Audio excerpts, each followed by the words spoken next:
We'll be looking at dealing with probably the first 16 verses, 1 through 16. Maybe a little more focus on 1 through 8. It's just in the interest of time, a few minutes ahead of schedule. All right, so I'm going to read a few more verses than normal for you today. It says, John chapter 5, verse 1 says, New NIV. Sometime later, Jesus went up to Jerusalem for one of the Jewish festivals. Now there was in Jerusalem near the sheep gate a pool with an Aramean is called Bethesda, and which is surrounded by 5 covered colonnades. Here a great number of disabled people used to lie, the blind, the lame, and paralyzed. One who was there had been an invalid for 38 years. When Jesus saw him lying there and learned that he had been in this condition for a long time, he asked him, "Do you want to get well?" Verse 7 says, "Sir," the invalid replied, "I have no one to help me into the pool. When the water is stirred, when I'm trying to get in, someone else goes down ahead of me." Then Jesus said to him, "Get up, pick up your mat and walk." And at once the man was cured. He picked up his mat and walked. Amazing grace, how sweet the sound that saved a wretch like me. I once was lost, but now I'm found. Can you help me? Is there anybody that's thankful for his grace?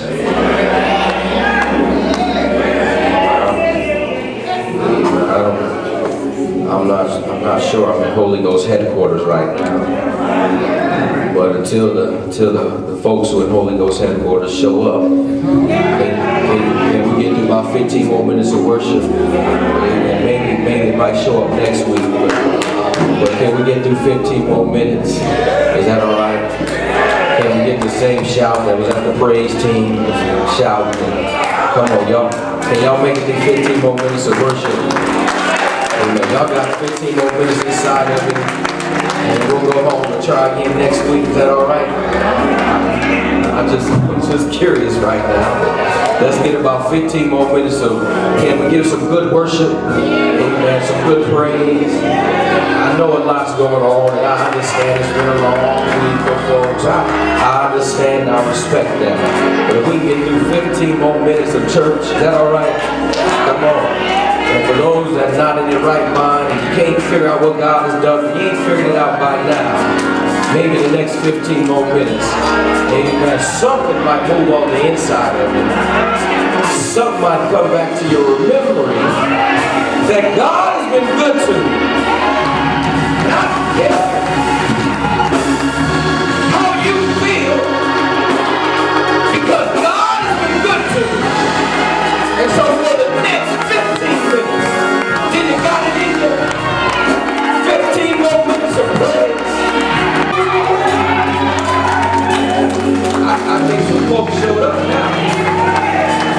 I think some folks showed up.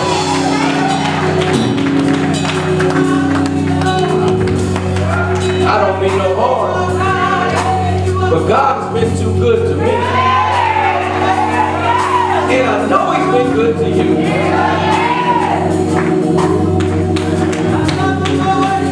And sometimes it takes a moment to think about it. We get in a hurry, and our burdens and cares can cause us to not to think about the goodness of God. And so I don't know about you, but he's worthy of all our praise. And the text encourages this morning that even in the midst of all our burdens and cares, sometimes life will give us some obstacles. Sometimes there's some burdens and some cares that are in our way. The text is encouraging because it teaches us how to, on life's journey, sometimes we're going to come into some roadblocks, some obstacles that will slow us down. The Text is encouraging, and I don't know about you, but it's encouraging because all of us will have some obstacles on life's journey. Don't know when they're going to come. I don't know how high they're going to be, but they're coming. Some have just went through something. David says sometimes you're going to be in the valley. Sometimes you might be on the mountain. And I don't know where you are this morning. You don't know where I am this morning. But it doesn't matter that the God that we serve is with us in the valley and He's with us on the mountain. And I don't mean no harm, but if we came into worship, when your mind is stayed on Him, He who is able, you can get your praise on and you can fight and press through your situation. And the text is encouraging because it teaches us and reminds us of how life will have some obstacles placed in our way. And the best way I can describe it is in track and field. If you know anything about track and field, there's an event called the hurdles. It's amazing that there's a race called the 100-meter dash, and that's a straight shot. It's straight through to the finish line. Nobody in your way. But there's also the event called the hurdles. And in the hurdles, the object is, I don't want to insult nobody, but the object is to jump over something. To jump over a hurdle that's an obstacle that's in your way. The hurdle event is a lot tougher than the sprint, with no obstacles in your way. And so in order to, you got to have good technique in hurdling them. And don't believe it or not, I hurdled as a boy. I know what it takes to get over the hurdle your way. And I don't know but they come in all shapes, sizes, and colors. And I don't know where you are. They may not rely on sports, but I'm going to speculate this morning that some of us have some obstacles in our health. There ought to be more amens than that. I'm not the only one on medication, am I? There's finances, obstacles, marriage. Come on, married couples. Obstacles in our way. Some of us even have them on the job. We got supervisors in our way. We got co-workers in our way. And sometimes we just feel like throwing in the towel. We don't want to go any further. But the text, for another 8 or so minutes, the text says, helps us how we can overcome our obstacles. And we can do that through Jesus Christ. Because my Bible says that I can do all things. All things, not of my own, but through Christ who strengthens me. My Bible says, trust in the Lord. When you got obstacles in your way and you don't know how you're going to get over or around or through, my Bible says, trust in the Lord with all thine heart and lean not to thine own understanding. And how can I try to lean on my own understanding? And it seems like I make things worse. Come on. Maybe I'm the only one. But every now and then when you're going through your obstacles, David said, wait on the Lord. I don't know about you, but that's difficult sometimes. When there's something facing you that you know you can't handle, sometimes we want to take matters into our own hands. David said, wait on the Lord. Be of good courage, and He shall strengthen thine heart. Wait, I say, on the Lord. All I'm trying to do is encourage somebody today. Because I see the look on your face. The obstacle that you're facing is going to be all right. When you got Jesus on your side, it's going to be all right. Making ways out of nowhere. There's still some folks that don't like to see how God's blessing you. So that's all that's in the text. So we're going to take a few more minutes, and look at this text, how we can overcome our obstacles. If you would, look at verses 1 through 5. In order to overcome your obstacles, you got to be in position, in prime position.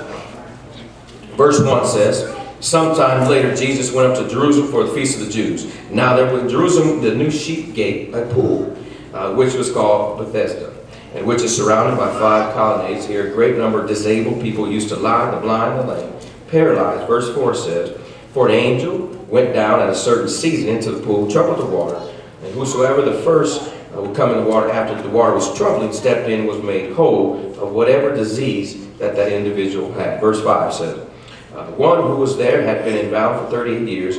We don't know much about this man except the fact that he had a disease and he was unable to use his limbs. And so let me just stop right there real quick. In order to overcome your obstacles, you have to be in prime position.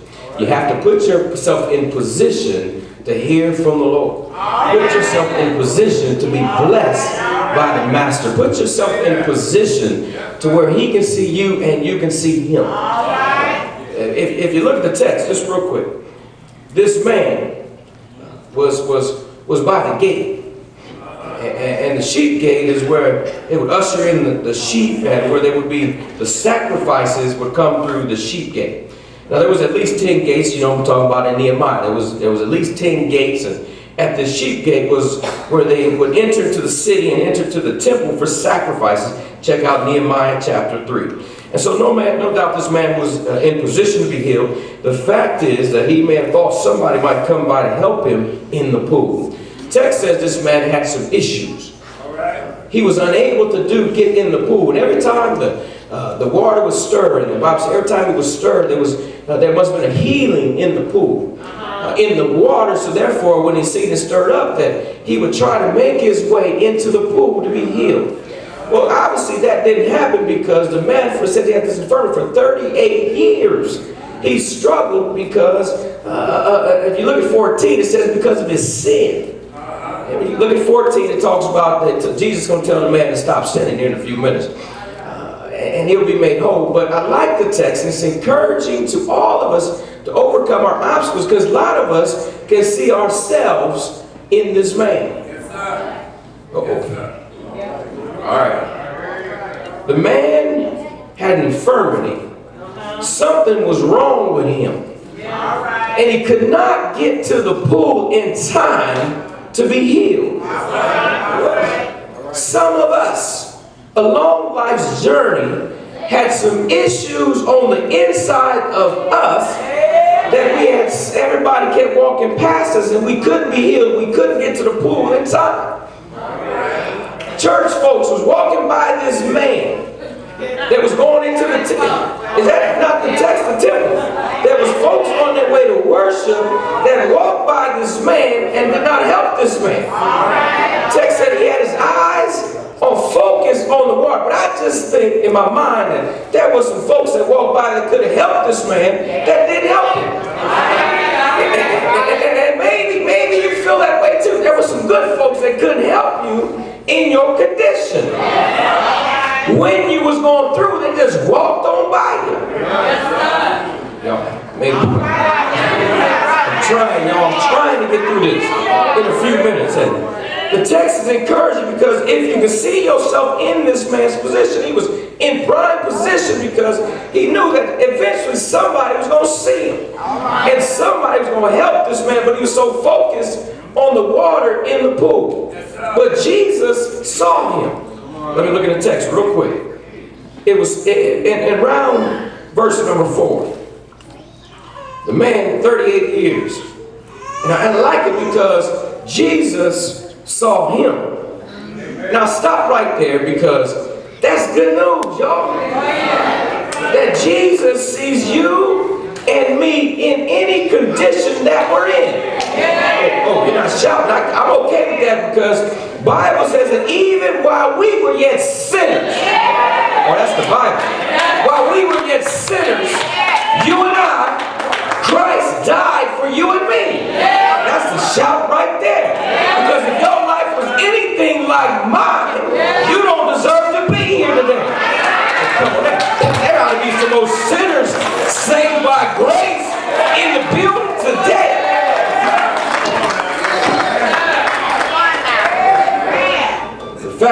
fact is, this man was focused on the pool, but Jesus saw him. And that's encouraging because this man was in position to be seen by Jesus. And so if you want to overcome that obstacle in your life, whatever it is that you're dealing with today, whatever that issue that you have that is causing you to lose focus of ministry, lose focus of sharing the gospel and living for the Lord, I'm here to tell you, you got to be in right position. You got to be near Jesus if you want to get healed. You're not feeling me like I need you to. Let me see if I can make it any clearer. The alcoholic needs to be by more alcoholics. The liar likes to hang out with the liars.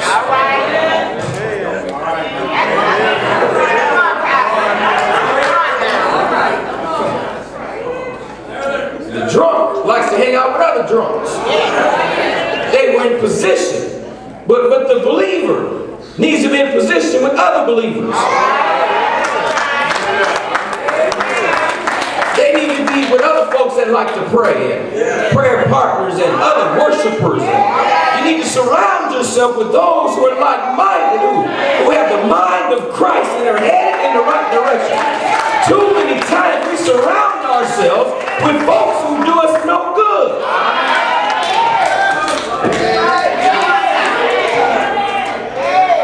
But this man who had some issues was in position. And I don't know, you might need to be in a physical healing, financial, relationship, whatever it is, today you got to put yourself in prime position. Jesus saw the man. I'm just about done. Jesus saw the man. And this is not the first time that he saw somebody who needed some help.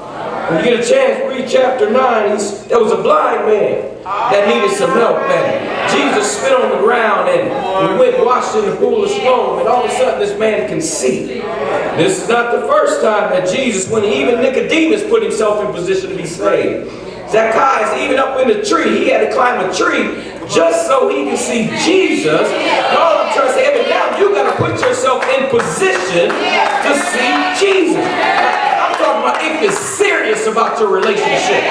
If you're just not a Sunday only type of worshiper, but for those who love the Lord, who thrive to be like Jesus, every day you got to put yourself in position to hear from the Lord. No matter what's going on. This man did not let his issue, somehow he got there. That still puzzles me right there. Because he couldn't get up. So obviously he was in position. And I like it because the fact is we encourage that you can overcome your obstacles by being in the right position. Don't let your circumstances, don't let your burdens or cares stop you from being in the right position. The Bible says, maybe you don't believe me, but the Bible says, come unto me, all ye that, this is Jesus talking, come unto me, all ye that labor and are heavy laden, and I will give you rest. Take my yoke upon me and learn of me, for I am meek and lowly in heart, and you shall find rest unto your souls, for my yoke is easy and my burden is light. All I'm trying to say is you got to put yourself in position if you want to overcome your obstacles like this man text. But then lastly, when you do that, you got to realize you got to believe in his power. Now, if you're going to put yourself in position, you better expect the consequences. When you're around Jesus, there's power around Jesus. And so look now, 6 and 7. We find this man, Jesus saw him. I like the fact that Jesus took some time to talk to him in the midst of his situation. Jesus saw him lying there, verse 6, lying there, and that he had been in his condition for a long time. He asked him a question, do you want to get whole? Do you want to get well?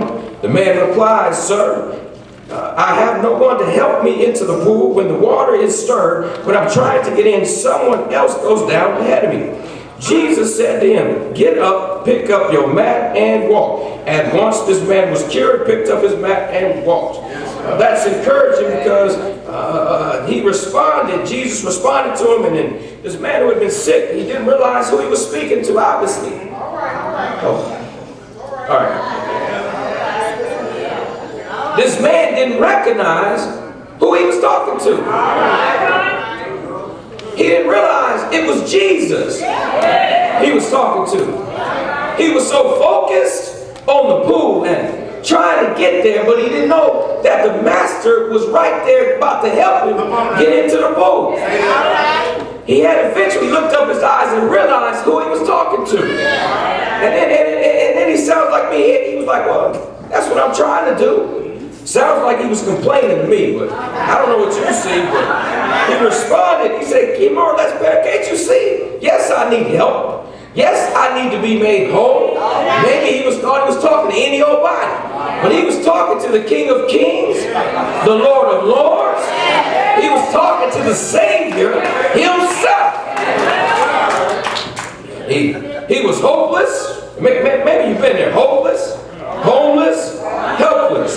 This man's condition was not only physical, but it was also spiritual. In verse 13, it says Jesus told him to stop sinning, or something else may happen to you. It's an indication that this disease was a consequence of this man's sin. And so the man answers Jesus in verse number 7. He says, look, I have no one to help me get into the pool. When it's stirred, every time I try, someone else always beats me to the blessing. Has anybody else felt like that before? It seems like somebody else always beating you to the blessing. I'm trying to quit, y'all, but you're not feeling me. This man, he didn't realize who he was talking to, but then Jesus responded to him anyway. This man did not recognize he was so focused on the pool that he lost focus. He was talking to the Prince of Peace. He was focused on the problem and not the problem solver. All I'm trying to say is we got to be ready for the power that's going to get us over our circumstances. The text says, the answer from 7 says, Jesus said to him. And I like this because even no matter how he treated Jesus or responded, Jesus still helped the man. All right. Okay. He told the man, get up, pick up your mat, and walk. I'm done. He ran into the power of God. And if you're going to get through your obstacles, know that you got the power on your side. Power to get you up and over any obstacles in your way. This man did not recognize that he was talking to the carpenter's son. He did not recognize that Jesus was right by his side. And I don't know about you, but my soul's about to get real happy. Because when I find myself in the text. And if you're honest with yourself, you'll find yourself all up in the text too. The man had issues. He was paralyzed. Couldn't use his legs. Couldn't walk right. Couldn't talk right. Maybe I'm the only one in the building that couldn't talk right. Walk on. Has everybody been walking right all your lives? Well, let me tell you a secret this morning. I have not been walking right all my life until I met Jesus. Now I can walk right, talk right, treat folks right. Well, this man did not recognize who he was talking to.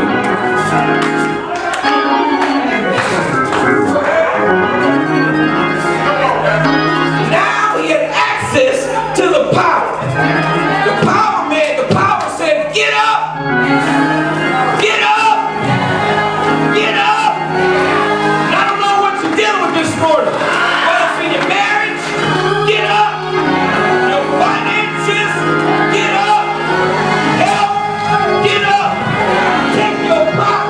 The man has been sitting on the mat all his life. And I don't know what you've been sitting on, but when you can put it on your back and get up, you can walk right, talk right, tell everybody about Jesus. Power to get over your obstacles. Is there anybody in the building that's got some obstacles in your life? I'm going to tell you this morning. Get up! Get up! Jesus will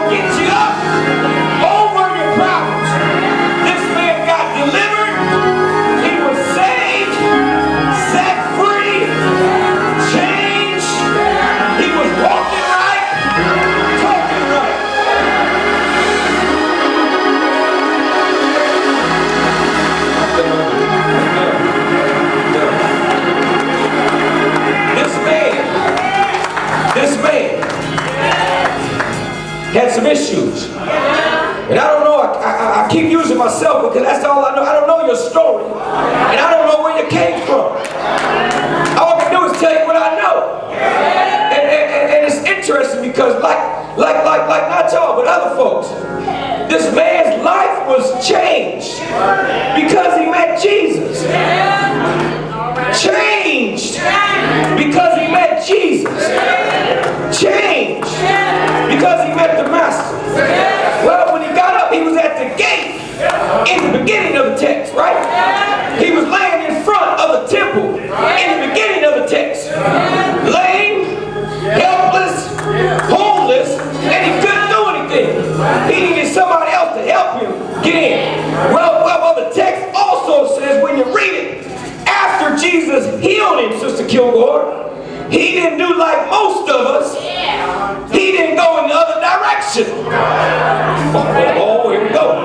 5 more minutes. When he got healed, he didn't turn his back on Jesus. When he got saved, he didn't say, he didn't walk into the church. He didn't go to the club to celebrate. He didn't go to the barbecue to celebrate. He didn't head down to Dailies to celebrate. He didn't go into stage to celebrate. He didn't go to the casino to celebrate. The text said this man turned around